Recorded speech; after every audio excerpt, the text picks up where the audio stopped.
Hi, thanks for having me. So today I'm going to start off by telling you a little bit about what got me into psychology and more specifically into trauma.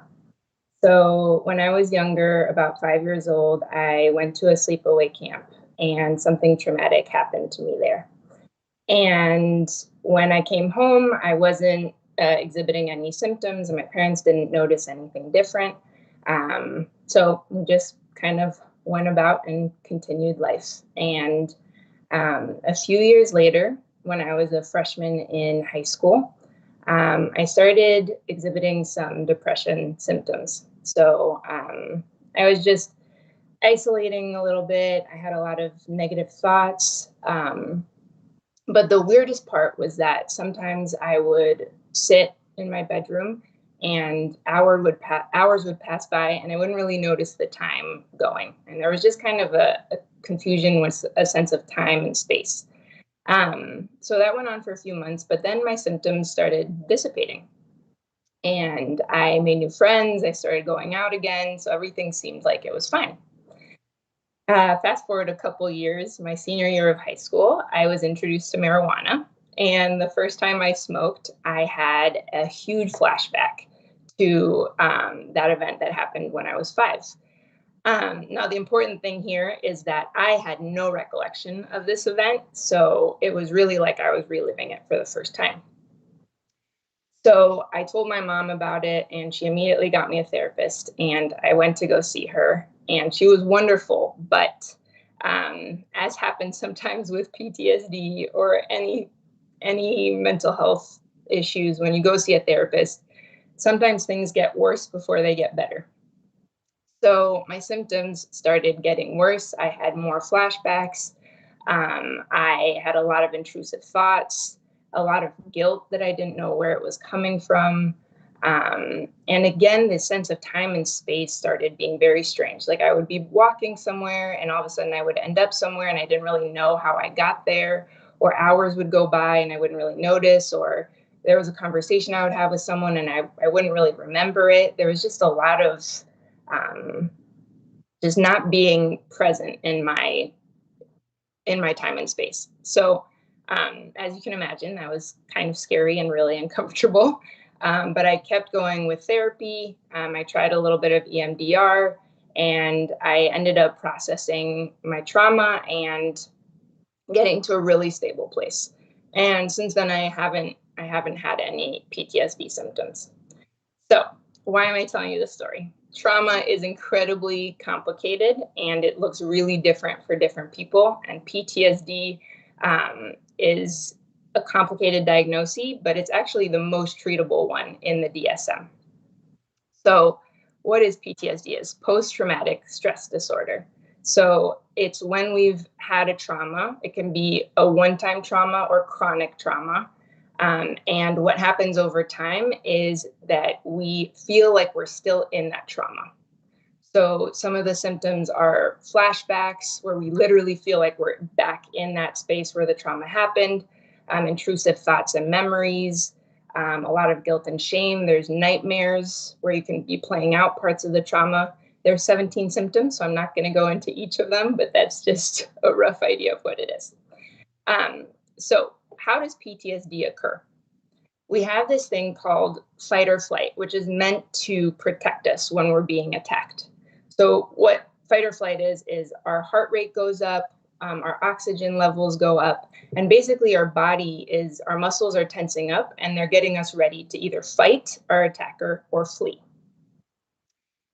The problem is, what a lot of scientists are finding and researchers are finding is that it's not actually necessarily the traumatic event that causes PTSD, it's the inability to go through with the fight or flight.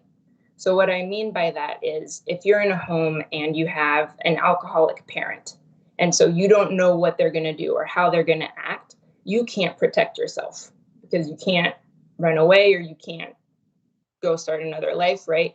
Or if you are a sexual abuse victim and the person that's attacking you is bigger or older or whatever it may be, you can't get yourself out of that situation, right? And there's actually this really cool experiment that wasn't meant to be an experiment, but it ended up being one where a city went through a huge natural disaster, and they brought in a bunch of trauma therapists to try and help heal the people of that city so that they didn't develop PTSD. But they were really confused when they got there because almost no one had PTSD symptoms. But then they realized that the people who did develop PTSD were the ones that got hurt or something was thought to be wrong with them. So they were brought in the ambulances and strapped down in the ambulance to be brought to the hospital and be taken care of. But because they were held down, because they weren't able to go through with it and do the fight or flight response, right, the defense was aborted. So that's what developed this sense of helplessness and settled in the PTSD later on, right? There's two more defenses, which are called freeze or the submit response. So the freeze response is when your body just freezes, as it says in the name, and all your muscles just tense up, but you're still very aware of all of your surroundings. Now, the submit response is one where, if you've ever watched Animal Planet and there's a gazelle and the lion attacks the gazelle, and then the gazelle just kind of plays dead, right?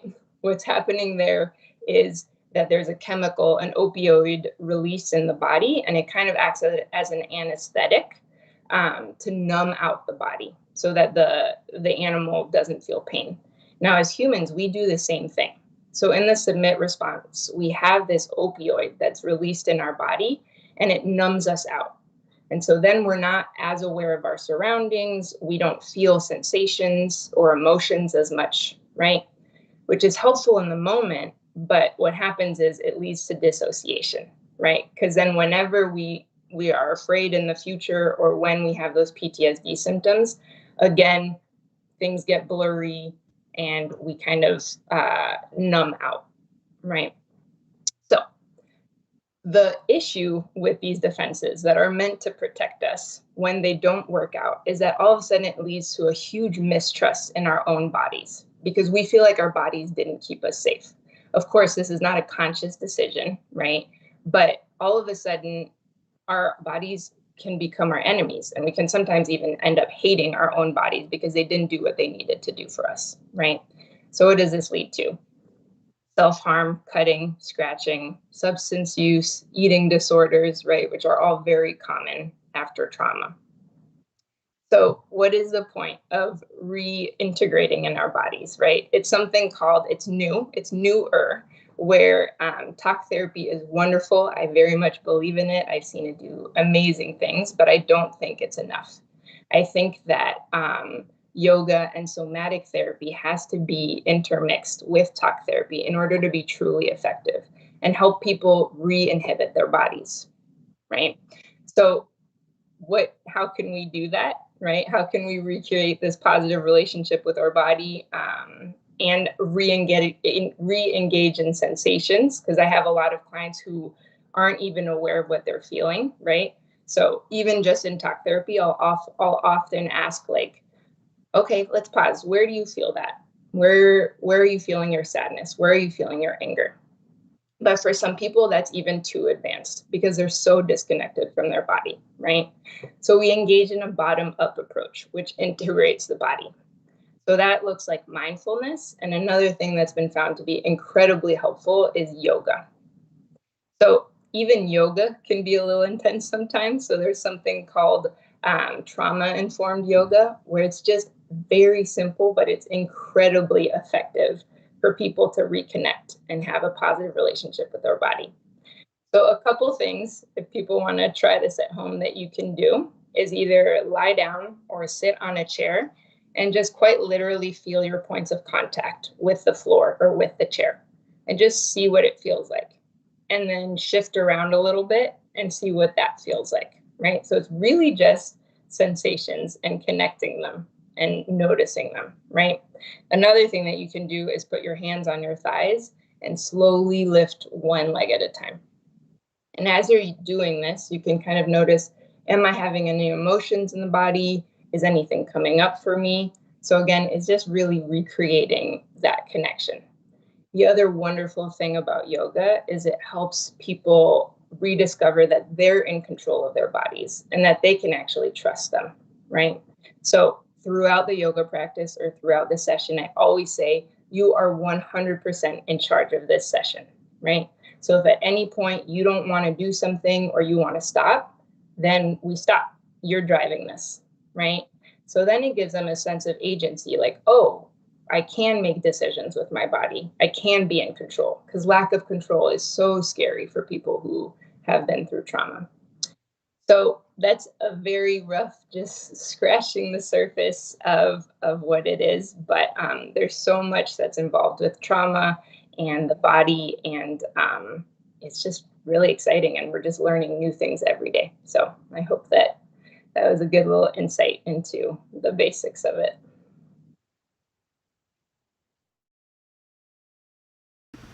Right. Awesome. Thank you so much for taking us through that. I was informed just that was, as I was going through your bio, there was some audio issues. So I just want to retroactively highlight your accomplishments because you definitely have quite a few. Rafi has a master's in social work from USC, specifically trained in EMDR and practices as a certified yoga instructor, works in private practice as a licensed clinical social worker with a focus on helping people through trauma through evidence-based practices and mindfulness, which is why she knows so much about this topic. And she also works with a wide range of topics, including depression, interpersonal challenges, anxiety, life transitions, and self-esteem issues. So thank you so much for sharing that information. And honestly, I learned a lot about the types of trauma, the body's response to this, and I think the tools and tips you laid out really helps with dealing with that. So I'm definitely going to have to start to take some more yoga classes and stuff like that. Anyway, so as you guys were listening, we've gotten some questions. So if you're okay to hop into the Q&A portion, I'm good to go. Yeah, sounds great. Awesome. So I know when we were speaking leading up to this talk, one of the topics that you mentioned in our chats were TRE practices. Would you mind kind of running us through what those are? Yeah, so TRE is a therapy that I'm not personally trained in, but I've done it in a workshop. So it's a trauma release therapy. Okay.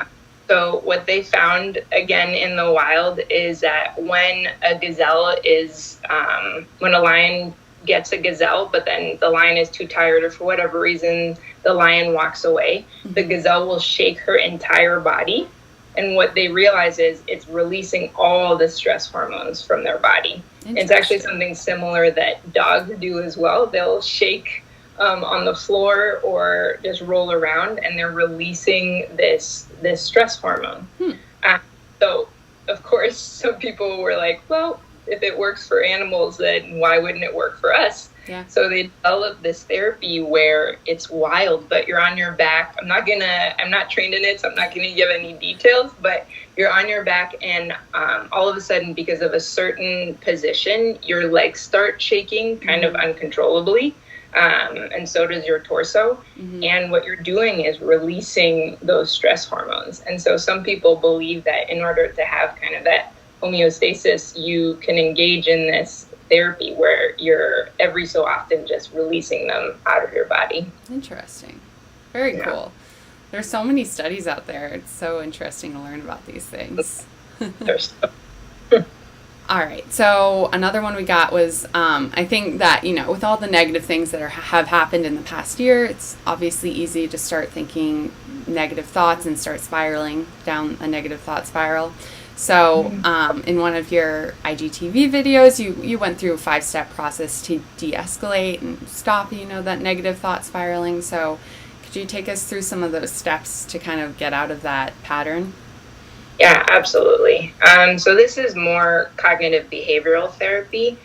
So basically what you want to do is you want to question your thoughts. So what you're going to start with is noticing your thoughts and what meaning you're giving to those thoughts, right? Okay. So let's say you're feeling really lonely or really isolated.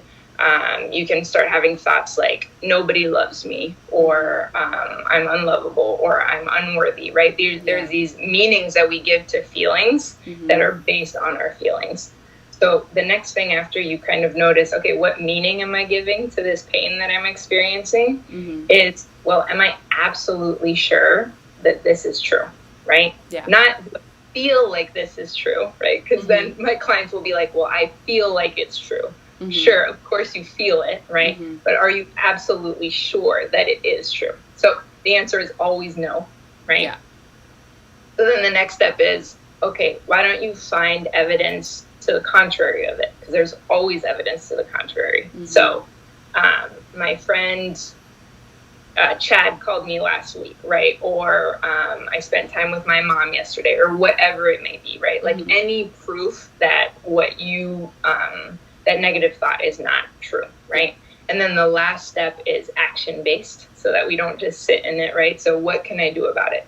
Tomorrow I'm going to call one of my friends that I haven't called in a while, or I'm going to do something that makes me feel happy and makes me feel good about myself, right? So then you do kind of more of an action-based thing to change that thought. Okay, awesome. Very cool. Yeah, there's so many different techniques out there, it seems. And I think kind of to piggyback off of that, and maybe this is a selfish question, but I personally went through a series of mental health coaching sessions recently. And I think one of my biggest takeaways was to, choose love over fear, to be more self-compassionate, and to not let fears dictate my actions or inactions. And that has been amazing to keep in my mind, but it's pretty hard to continually do that, and I feel like you have to consciously remind yourself.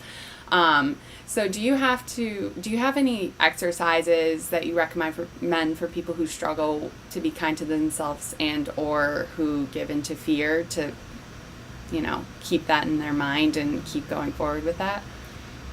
Yeah, so fear is a really hard one, because I believe that fear is what drives a lot of things in mental illness, right? And it's really what keeps us stuck. And there's fear in every direction, right? There's even fear in getting better, because what does it look like once you do get better? What if you've been used to living a certain lifestyle for a really long time with mental illness, and even getting better is scary, right? Because you don't know what that looks like. So fear is such a driving force. And I think I have a little bit of an issue with this idea of don't let fear win and choose love, right? Because that's a wonderful, beautiful concept. When you're in that moment, it's really challenging, right? So most of us, for me at least, it's really hard in those moments to be like, oh, yes, love. So for me, there's nothing really specific. It's just little things. Like the first thing I do when I'm feeling triggered, or I'm feeling like I'm really up here instead of in my body, is just like grounding exercises, for example. Okay. So it can go from super simple to looking in the room and naming everything that's blue, for example, right? Or something that's actually from EMDR, which is butterfly tapping. So it's just like holding yourself and tapping. If there's someone that you trust around you, you can ask them to remind you that you're safe and that you're here and that everything's okay, right? Like that's actually an incredibly helpful tool. What we're trying to do is when we get triggered or when we're really in our thoughts, our frontal lobe turns off, right? Which is where we have like more concrete thoughts and more, so we're trying to turn it back on. And that's by these exercises. That's the basic way. So once you're more in your body and you're less floating, then you can engage in other exercises. Like, I'm partial to yoga. I think yoga is incredibly helpful for basically anything. Gonna do more yoga. But yeah, just more like active coping skills, like journaling. I think journaling is huge, right? Because then it's not just that you're trying to be happy, you're actually doing things that allow you to shift that mindset, right? And allow you to be grounded. So it's a little bit more concrete, I think. Okay, awesome. Thank you. All right, cool. So we're closing in on it. I've got one more for you. For those out there who are looking to become, more mindful and healthier mentally, what are some additional resources that you found to be useful, whether it's books, podcasts, whatever? So 3 of my main books are The Body Keeps the Score. That one is basically my Bible. It's amazing. And it's for anyone. Like, anyone can understand it. He's incredibly, it's just for a wide audience. So I would highly recommend that one. Running on Empty is another really, really good one. It's about child neglect. And if we're experiencing symptoms, but we think, like, my childhood was fine, like, there was nothing wrong with my childhood, it's really good at unearthing, okay, like, there wasn't any trauma necessarily or anything like that, but what was going on, and what was going on with your parents. So it explores that, and I think that was incredibly helpful. The last one is Overcoming Trauma Through Yoga, and that one talks a little bit about how you can use yoga to process through PTSD or other mental illnesses. Cool. Awesome.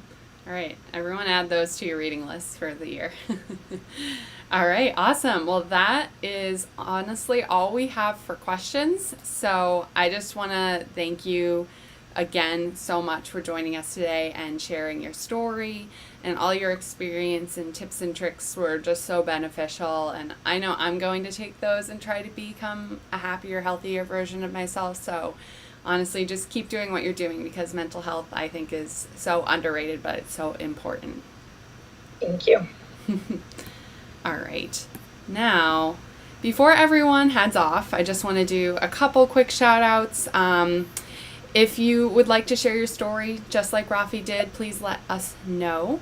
You can either email us at empowermentpodium@gmail.com, message us on our socials, or however you want to get in contact. We have an Instagram, Facebook, and a TikTok account, all of which you can find by searching at Empowerment Podium or at the links in the description to this video. So give us a follow there to stay up to date on when we'll be going live next and see some of the replays of our stories. All right, and finally, if you like this stream, please like this video and subscribe to this channel. You can also hit the notification bell to receive a notification every time that we're going to post a new video or live stream. Thank you all so much again for tuning in, and we will see